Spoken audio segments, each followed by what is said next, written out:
we're going to do Rewind Wednesdays. Are we both going to watch a movie? And then both present that? So did you watch one? No. I haven't watched. I will sit down and watch Catch Me If You Can. Yeah. So, okay.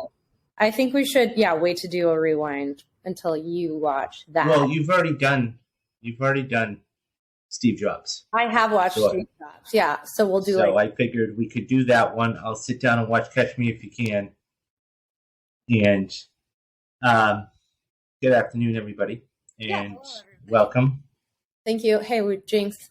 This is, Real Talks, where we talk about movies and movie news. And you just caught me and David talking about our new project, Rewind Wednesdays, where we both watch movies that we absolutely should have watched at this point as movie people, but we have not. For instance, I watched Steve Jobs with Michael Fassbender and Kate Winslet, and David is going to watch Catch Me If You Can with Leonardo DiCaprio. And so that's something we're gonna do, and then we are gonna start spoiler casting Game of Thrones, and I'm actually gonna really try to convince my brother to get in on some of these spoiler casts because we both are big fans, and we literally watched the House of Dragons. Hey, stop it! As soon as it dropped, like the second it dropped, we were like staring at the screen, and then we hit play. So I could basically watch the live tweets, which I really like to do. I like to see like exactly how everybody's reacting. So, what about you? Did you watch it right away? Did you wait? No, I didn't wait. Actually, I did wait. So what ended up happening was because I knew I was out of space earlier that night, and I was talking with some people, and I had the premonition, and I was right, that HBO Max was going to crash, and it did. Oh, it crashed for us. We got it. You might, so you must have been one of the fortunate ones. So it was close to, I want to say 13 million people, which was a record. Whoa. But it crashed. And I knew it would, because the first and the last episode of any major thing like this that hasn't been back, it's going to do it.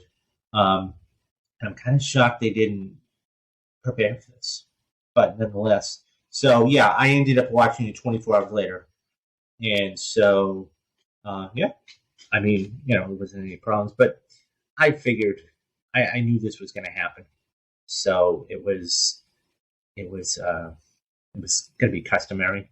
So right off the top, so we're going to dive right into episode 1. So anybody that has not watched episode 1, today is Tuesday. It aired 48 hours ago. If you haven't watched it, go watch it and then come back and listen to us. If you have watched it, however, unless you'll be able to. Exactly. You want to be completely spoiled. If that's like your thing, then sure, but like I doubt it. I think you should watch it.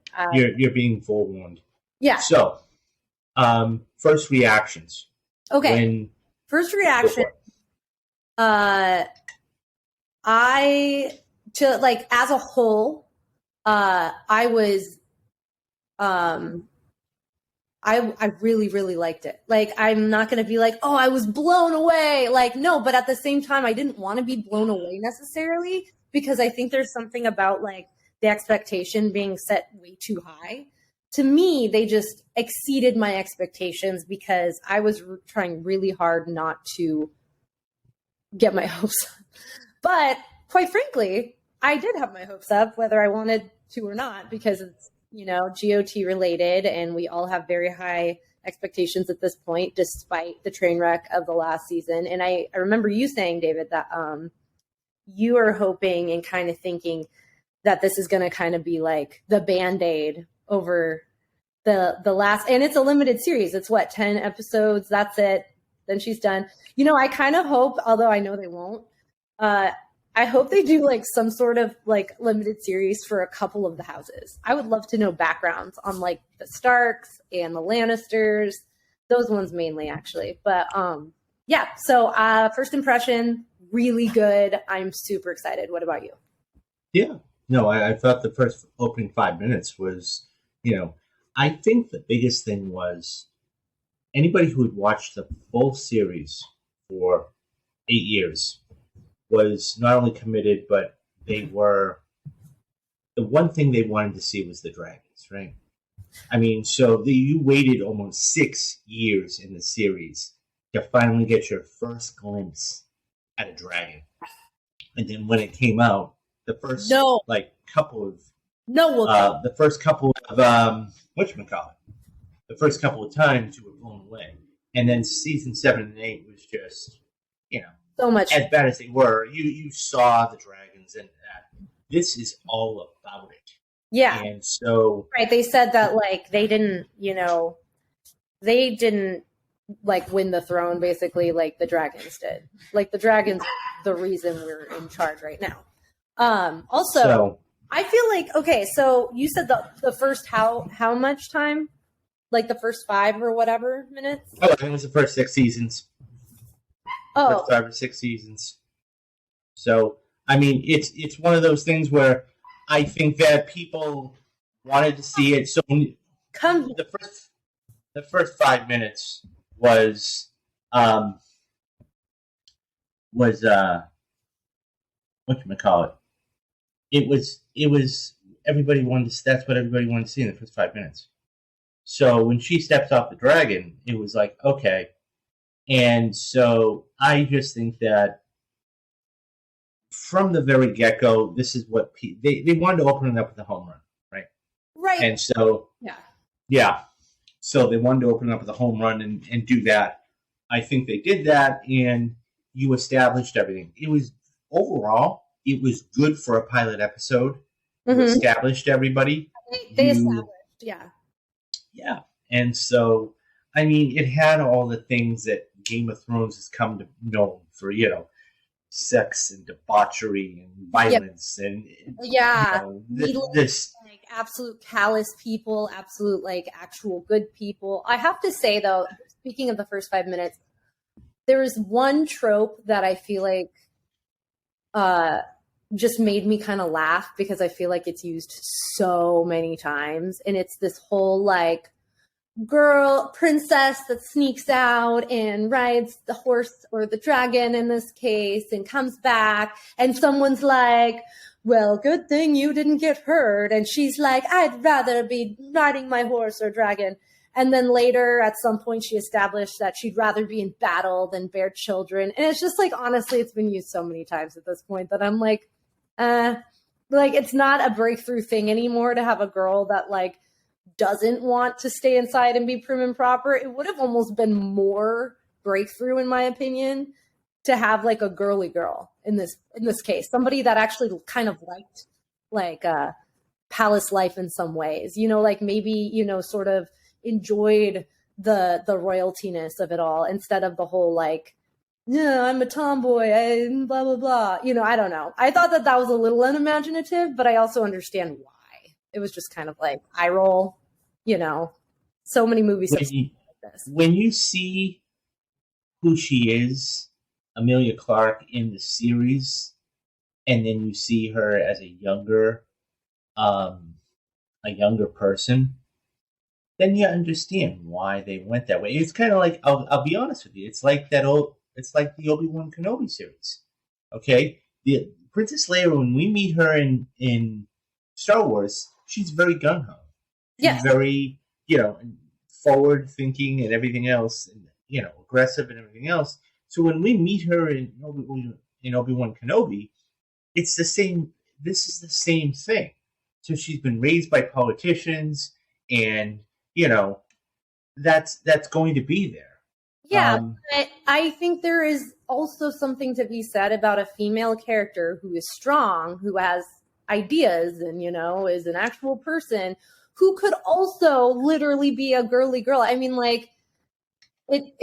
I just feel like it's so boring now that they're every girl that has ideas and is a leader has to be a tomboy, and I just don't believe that anymore. I don't think that that's true. I think you can literally be, look at Dani, for instance. She clearly took a lot of like pride in her appearance. She was very girly with it, although, you know, she was of course ready for battle as well.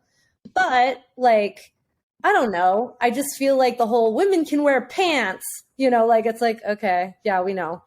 Anyways, all that to say, that's the only thing that I was sort of like, I get it. Like, all right, we got to like establish that this girl has ideas. And it's almost like if a girl isn't rebellious and wearing pants and escaping to go ride a dragon, then maybe like she isn't, then she's just like a dumb person or something. I don't know. It's just interesting to me. No, I understand. And I think you're going to see that later in the series. I'll be honest with you. I think that be more of a girl? Yeah, absolutely. All right. Because this is the first time we're meeting her. This is the first. She's not always going to be like this. Right. I mean, so there were a couple things that were interesting to me. I mean, just on the off. So now, obviously, they have the luxury of doing this because it's cable TV, it's streaming. They can do whatever they want. There's no rating system, whatever. Mm-hmm. But like, and I have no problem with sexuality. Okay, I love the fact that they were very. What's the word I want to use? They were very upfront with her. I mean, it's clear that, and I don't remember the other girl's name off the top of my head, but it's very clear that she's interested in her. I don't know. I did not necessarily get that impression, which is interesting because I think I would have. Like, I think I think that could be something, but I just don't. I mean, I guess I also haven't watched all the trailers because I didn't want anything to be spoiled. But I don't really necessarily feel like that's the case. I think she's going to become a little more, if she wasn't interested in her, I think she's going to become a little more interested because of now she is the heir to the throne. But I think that her friend, who was the Hand's daughter, right? Mm-hmm. Okay, I'm just gonna say straight up, I don't think there's like a lesbian connection between these two at all. I think they're friends and like all these things. However, you might be right. In fact, I will be happy in the future to be like, you were right, David. But I think that the tension between them is not going to be a like love thing. I think the tension between them is the fact that the Hand is clearly trying to get his daughter knocked up by the king so that they have a vested interest in it. And I think it's going to start to be a power struggle between the two where it's like, maybe she's going to like have a boy, you know, or maybe she gets pregnant or maybe she doesn't, or maybe her best friend realizes as they get older, the fact that like, you know, it's not all child's play out here. In fact, it's very dangerous, especially for a woman. And you have to have like a foothold in the door. That doesn't make any sense, but you have to have like something. I got it. You have to have skin in the game or you could die or, you know, like fall off the side. And it's just like, I think that will always be a point of contention between women characters. I mean, if you just look at any of the past GOT female character friendships or relationships, all of them were beneficial after a certain age. It was not like they didn't just have friends to have friends. It was like for a purpose. It's like, oh, I'm friends with you because that will help me in the end. So I kind of think that's going to be the tension. It's completely political. I mean, let's call it what it is. It's what you were just saying. I mean, when the father says, you know, because he had lost his wife, and you know, he said, you might want to go put something on and comfort the king, which you were talking about. You might want to wear one of your mother's dresses. Mm-hmm. I mean, if that's not overt enough to say, I mean, like, go try to get him in bed, you know. Basically, 100%. He made it very clear, and she just looked like absolutely crestfallen, like her child was basically completely taken at that point. And she didn't know what to do. Yeah. And she was like, you know, I brought you a book, you know, and, you know, I know you like history, blah, blah. And it's like, okay, no, I get it. That's going to be an interesting thing. It's not like the king's stupid. It's like... I wouldn't be shocked. I wouldn't be shocked if you saw some jealousy between... didn't even think about this, by the way. I did think about this when I was watching it. Yeah, it's just going to be a little bit weird when your best friend is, having sex with your father. It's just like, I think it's just going to be a little strange. I think that's going to be a huge point of contention for sure. And you got to remember the times too. Well, and it's like, I wouldn't be shocked. Well, yeah. So, not to mention, the father didn't even speak to her right after the mom's death, which was horrifying, by the way. I mean, what? They couldn't have killed her right before, cutting her open? Something that's a little bit less, brutal? I mean, I can't even imagine having, obviously, these guys have the easy job, right? But, I mean, it's one of those things where... slit my throat, something quick, at least, quicker, and then, take the baby out of me by force. I just feel why did she have to be awake for this? Let's go ahead and chop her head off or something.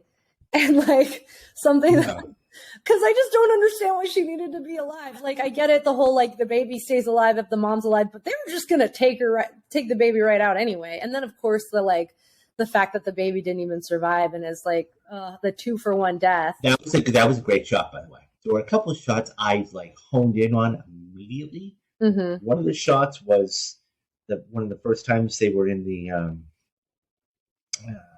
meeting room, for lack of a better word, and she's pouring the wine or the water on the glasses, and the camera is shooting right through the guy's arms. Oh yeah, that was incredible photography. Yeah, so good, and also the split between the jousting and the baby being born / murdered. Oh, the cross-cutting. I said this in a space the other night. And by the way, if you want to go follow me on Twitter at WannaBeRounder, I do spaces all the time. So basically, I compared it to The Godfather. Yes, very good. Okay. So because you had the life. Say the two that The Godfather laid out. And then you had the life of the baby, and then you had the death of, the death of the knights. The other camera shot, I thought was amazing, even for the split second, was a POV of the jousting. Yeah. It made you, be there at medieval times, and you're going full force and going to get hit by this thing. And even, when he got hit, he was sliding around. Yeah, on the bar or whatever. Yeah. I made a joke and laughed at that in the room, and I was like, "Man, he got railed." And then no one said anything, and I was like, "Okay." I thought that was okay. So real quick though, there's nothing I love and hate more than the establishment of a brutally callous person. And that is what they did with the uncle, who was a former Doctor Who guy, I think. And I don't remember his name. I don't remember any character's name at this point. They all have AEs in them, I think, though. But, okay, so this is my question. Now, this dude is the troublesome brother that everyone has, they don't know where to put him, right? He's just sort of a nuisance. He seems to just be, not placeable. He's maybe takes everything too far. Maybe he's just, a rebel rouser or whatever. So they put him as the head of the guards. Yes. And okay. So then he does this rousing speech about murderers and rapists and all these things. And then they go out and they just start chopping limbs off of people. Now, what I was wondering is, were these all people that were criminals? It just kind of seemed like a willy-nilly job. And also, if they were all criminals, was it because they didn't have a fair trial and that's why this was a very brutal take? Or was it just sort of wow, you went way too far and you did way too much and it was such a spectacle and that's not okay? Was he also killing innocent people? I couldn't quite tell who he was maiming, He was just doing a lot of maiming. Yeah, I don't know to answer that question. I think it was just... Maybe he was just trying to reestablish himself. I don't know, but definitely the king was not. He didn't take too kindly to it. So I think that and it's very interesting. So, no, I don't know that, but I will say that, it. Look, I think that they had to establish the brutality that he has. They had to make him an absolute he just clearly has almost. It just seems like for some reason he has zero compass.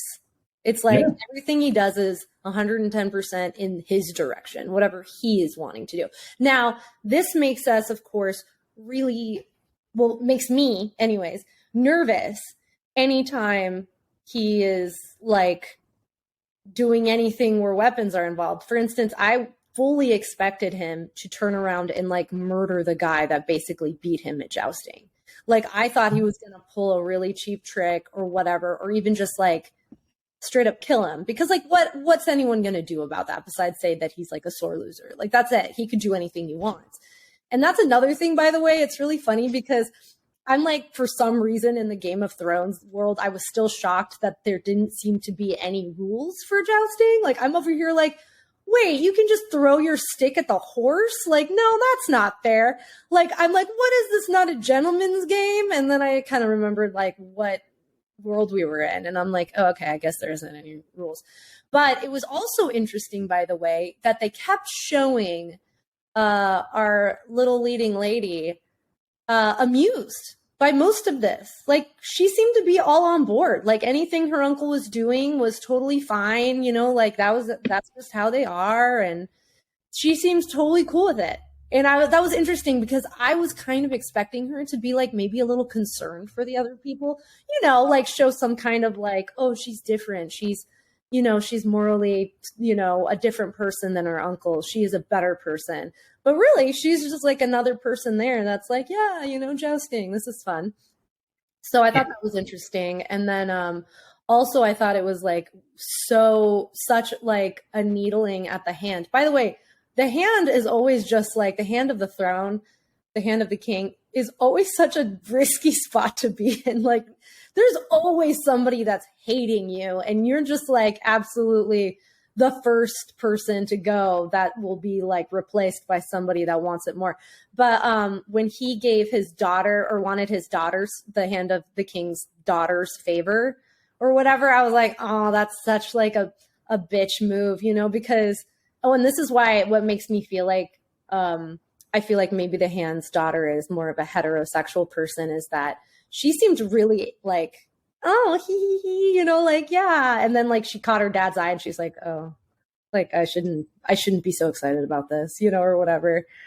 But anyways, that whole scene, I also really sorry, I will take a breath and let David talk. No. Go ahead, please. Another thing I really loved is when they made the point of, hey, we've been so victorious and we've been so successful for so long that wars haven't really been fought. And now everyone's bloodthirsty and they're brutal because, they need to take out all of their anger and their, violence in the games or whatever. And I thought that was an interesting point because in that time and era, you were expected to fight probably at least one or two wars in your lifetime. Everyone was. And it was glorious and, it was an honor and all these things. And they don't have that because they just have, a million dragons and they don't need to fight any more wars. And so now everyone's just super brutal jousting, I guess, is what happens. I don't know. Yeah, I mean, I think this episode had, like I said, it had everything you wanted in. Yes, it did. It had violence, it had sex, it had, politics, mm-hmm. It had, conniving. It had, all of these things that you would come to expect. Yes. Now, the thing is that this is going to be sped up twice as fast. Yeah. Because, I mean, let's face it, you would have, because this is a limited series, this would usually take years to carry out. But now, because there are only 10 episodes, you're going twice as fast in half the time. So I think you're going to see, and this is where I think you may actually see a couple of inconsistencies, one way or the other. But I'll be curious to see. I mean, obviously, he wanted his daughter to take over the throne, and you know, how does it work? I mean, so it's gonna, mark my words, there's going to be there's going to be an attempt on the king's life, one way or the other. Yeah. And I think that was what was being said in the meeting when, one of the lords said, by design or whatnot. And he said, yes. What? So I think it's and even the falling out between the two brothers when he said, you're going to be cast off, and out of here. Well, and I think that it was interesting. I liked that they established that the king defended his brother, first of all, was like, that's my brother you're talking about, he's my blood. And the brother even heard him say it, heard him being defended, and yet still was a little shit and, did what he did and, called the poor, baby the king for a day or whatever. And it's sort of just that was the last straw. He can't be that surprised that his brother was like, yeah, you know what? Never mind. You can leave. Yeah.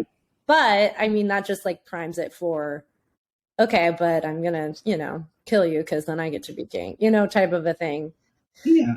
It's going to be this, and this is where we got to remember, this is the very first episode. Mm-hmm. So this is where we see the arcs, where we're predicting and everything else. Let's get 2 or 3 episodes into it. And I think by episode 5 or 6, you're going to see the real meat and potatoes of this. Yes. And then, well, that's when the games begin, right? Yeah, exactly. So, I mean, once that happens. Once the king's out of the way, man, it's just So, do you think. I didn't expect that. I didn't expect it to get that far to him being like, this is who I've decided is going to be queen. She's going to be the first queen. She's doing it. I didn't expect it to get that far. I thought it was going to be a toss-up thing, kind of like when Baratheon died and he didn't have the paper, or he had the paper that said, Ned Stark is to be king, but they just were like, nah, that doesn't count. But the fact that he named her is going to be a pretty big leap for the uncle to overcome, because it was very public. It was when she was young, and it's a very obvious, this is who I want. And so it'll be really interesting to see what happens when they're older. Yeah, no, I think that, so now questions. Mm-hmm. Number 1, when do you think the king is either going to have his life attempted or assassinated, or an attempted assassination? Whatever. Because it's going to happen. What? That the king is either going to die by his brother's hand or somebody else's hand that his brother hired. Right. So when do you think that happens? Do you think episode 2 would be too soon? Considering the fallout they had? I feel like it'll happen episode 3. I think they have to establish, that's just I was going to say 2, but honestly, I almost feel like they're going to string out his plot line a little further. Give maybe our lead lady the feeling of security for just a little while, and then yank it out from under her. But honestly, it would be very Game of Thrones style to literally do it in the first 5 minutes of the next episode. To just be like, nah, that's over, and now the games, and all these things. Yeah, no, there's and that's the thing. But whenever you see a big twist, like the Red Wedding or whatever it was, usually happened in the last, I would say, 10 to 12 minutes of the episode. Because, and this is what I call, and the show Dexter was it's an amazing show. But there's something that it's my term.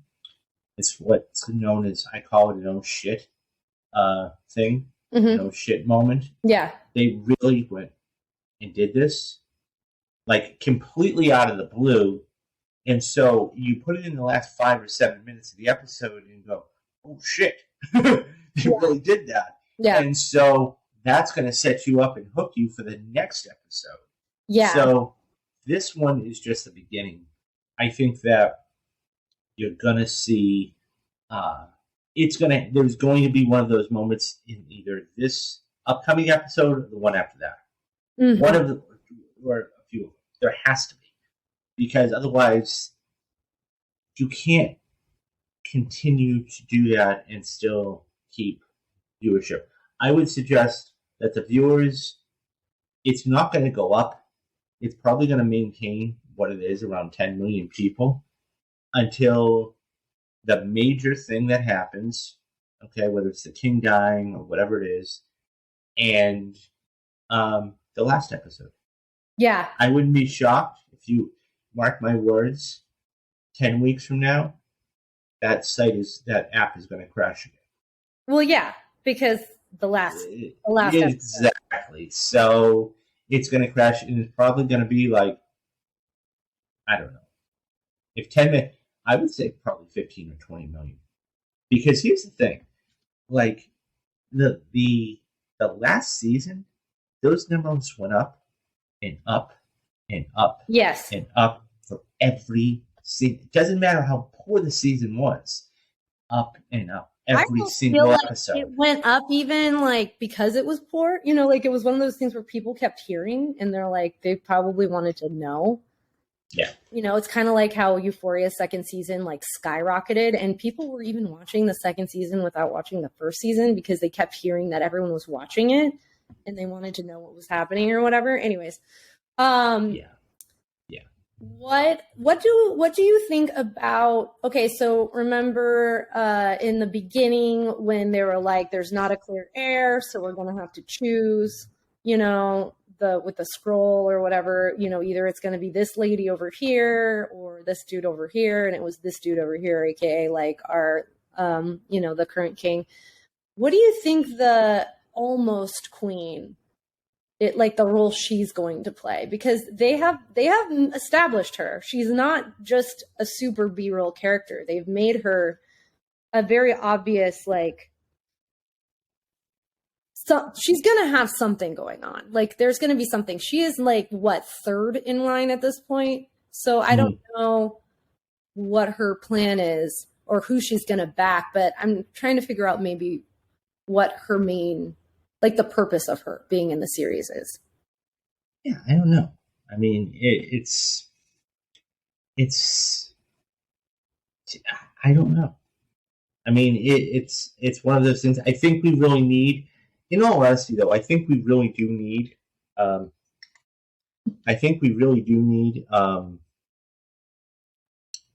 episodes to really figure out who everybody is. I mean, we know who the characters are. Right. We have to see who is going to do what, when. And you need at least 2 episodes to figure that out. So that's the only thing you can really look at. Now, from what I understand, and I don't know this to be true, we are going to get some sort of flashback of something. So I don't know, and that's probably going to come in the middle episodes. I don't know what it's going to be of, but, you know, maybe. Flashback, like to what? Yeah, I don't know. That's just what I've read. So I don't know. I'm not, I could be totally off base. But, so, I mean, I think it might have happened. Anybody who's read the books, I don't know. We'll see. But this is, what I do know, though, is this is going to, HBO Max has a hit on their hands. Yeah. And for sure. They are going to ride this they need all the good news they can get right now. They do. I know. So they do. They are going to be coming out with other series. I don't know if it's going to be of the different houses or whatever, but I do know that for a fact that they will be doing other prequels. Mm-hmm. So that will be interesting to see which houses they do, or which stories they do, or whatever. So yeah, no, I agree. Honestly, I think that that's really all. I mean, I watched like did you watch the behind the scenes, like after thing? No, I didn't get a chance. I never watched the trailers for the next episodes. I don't like to watch those. I like to be completely like fresh. But I usually try to watch the like little tidbits at the end where, the people who are in it or made it are talking about it. And what I liked is that they said they really realized that they had to reintroduce the world of, Westeros to or King's Landing at this point, like to the world, because it's been a while. And so it's like they kind of needed to reestablish, okay, this is where we are and this is what we're doing. And this is, kind of like a refresher. They didn't just assume and jump right into the characters that everybody was going to be on board. Not to mention, I'm curious how many people may watch this that have never even seen Game of Thrones. I don't know. Yeah. I mean, that's a very distinct. Be a one-off, Yeah, that would be a distinct possibility. Yeah. I mean, but I think that, I could very easily see that. And then get interested and actually watch the whole series. Yeah. Yeah. I mean, that's a distinct possibility. I don't know though. I mean, I think it's too early to tell about anything. Yeah. I mean, we have certain things, we have certain storylines, and we have certain arcs and everything else. But I think it's too early to figure out exactly where they're going to go. After a couple more episodes, you're going to be like, so that's what they're doing. Okay. So once we get into, like, let's say episode 3 or 4, buckle in. And from what I understand too, you're going to be seeing lots and lots and lots and lots of dragons. I mean, not just of the... House of Dragons. Yes. Targaryens. So, yeah. This is going to be, I think there were 2... From what I understand in the books, there were 17 different ones. So you might see all 17. 2 an episode. It's not out of the realm. Out of the realm. So, yeah. Okay. What's your favorite Targaryen? Like the things about Targaryens that I feel like is true of, like, of course, the uncle and our main girl, is the one where it's like they say when a Targaryen is born, the gods flip a coin and hold their breath. And I'm like, isn't that the truth? Like, it's just like, because, and then of course later on in history, there's the Mad King, and then later on there's Dany, which I still like, I just kind of discount the last season of Dany. I don't really, Yeah, I think everybody does. I don't feel like Mary's, but anyways. I know. Well, I think that, but and this is why I said, like, that whole last season left a stain on every single person that watched that show for 7 years. Yeah. And it was almost like a middle finger to them.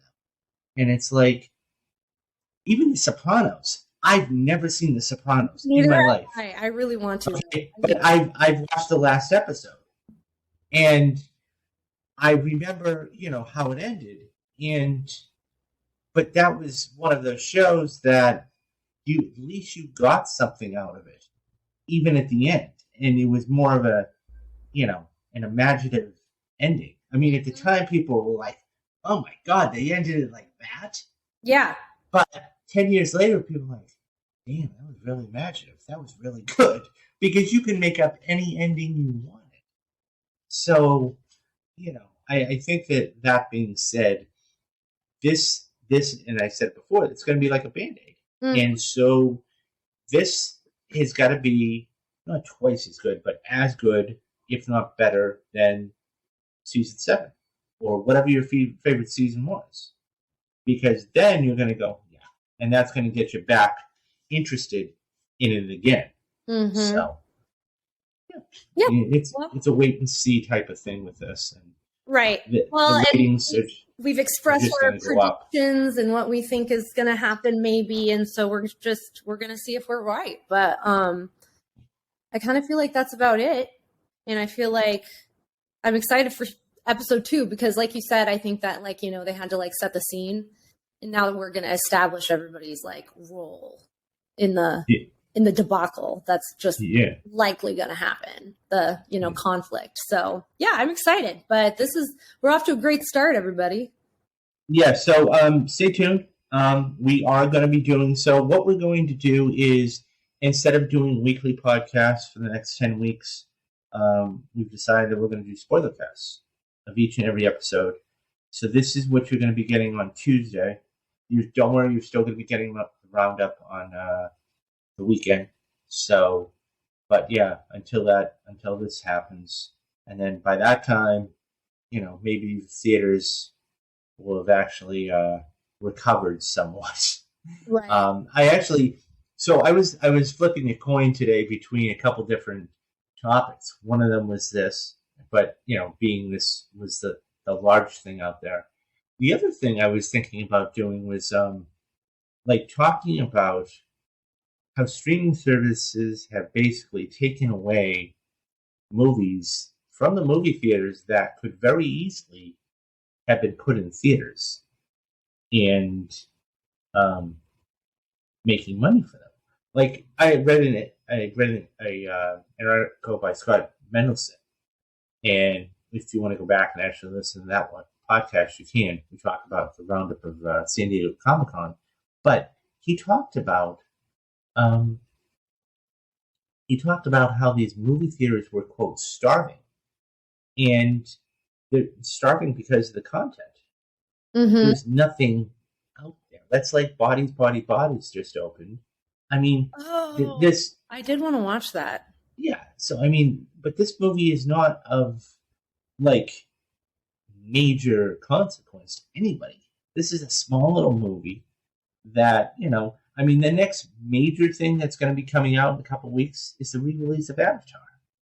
Yeah, honestly. And also the winter roundup, like when I feel like we'll, of course, get back into movies around the time when Game of Thrones closes, or this, particular season, or not the whole season, I guess, since it's a limited series, ends, because then it's going to start to be like primetime winter flicks. And then it's just going to be an onslaught. So Universal just came out today and said that Halloween Ends, their final film in the Halloween trilogy, is going to be day and date. So, those people that want to go see it in the theaters can go see it in the theaters. Those people that have the paid subscription for Peacock, I don't know who thought of that name. Anyways, but anybody who has, they can watch it on the app. They can stream it. And it's like, you're really going to lose a lot of business. A lot of business. Yeah. Because the next couple of weeks after that, you don't have, Wakanda Forever doesn't come out for another month after that. So you have a whole month to really capitalize it. Basically. And then, and then you have Avatar, and then, a couple of things. But it's like, all of these movies, that's like Knives Out 2, Glass Onion. That's going to be dropping on Netflix on December 17th. And if this were put in theaters, this would have been making huge amounts of money. Huge amounts of money. And Netflix may still decide to put it in theaters. They would be foolish if they didn't, because of the success of the first one. Yeah. But, so, I mean, Prey, which I would like to sit down and watch eventually, from what I'm hearing, is the best adaptation of The Predator since Predator. Yeah, I'd like to watch that, honestly. When I saw the trailer even, I didn't even know it was a Predator film. I was just like, ooh, this is going to be good. And my brother was like, oh, yeah, you like Predator? And I was like, oh, I didn't even realize it was Predator. That's just because I've never seen Predator, so I don't know. But anyways, I do think we need to wrap this one up because we have some other movies to talk about. So we are going to. So very quick, what we're going to do is actually what she was just speaking to. We're actually going to be recording the first episode of Rewatch Wednesdays. Steve Jobs. I'm dying to get her thoughts on this. But so that is going to be coming to you definitely after House of the Dragon. Mm-hmm. That's going to be $6.99 a month. Don't forget we have Flashback Fridays, and that is free. And we're going to be doing Black Panther this week, $1 billion movie. Yeah. So, and then after that we have Avengers: Infinity War, and then we've got a couple others. So stay tuned for those. Stay tuned. Like and follow us. Don't forget platforms. And don't forget the roundup is every weekend, and we have a Patreon. So if you want to go to support us, please follow us. She's right about that. I'm noticing a lot of people not following on Apple Podcasts. Please follow us. It's free. It's not going to cost you anything. If you do want to monetarily support us, go to patreon.com /Real Talks, or put Real Talks in the search bar. We have 4 very affordable levels, and that would help us out immensely. And so all right, guys. On that note, I'll let you finish it out. Yeah, no, thanks for joining us. Thanks for following us. I'm just going to thank everybody in advance for following us, because you're going to, right? And then we will see you next week for the next episode spoiler cast. And until then, I'm Elisa Ivers. And I'm David Steele. And this is Real Talks. Bye.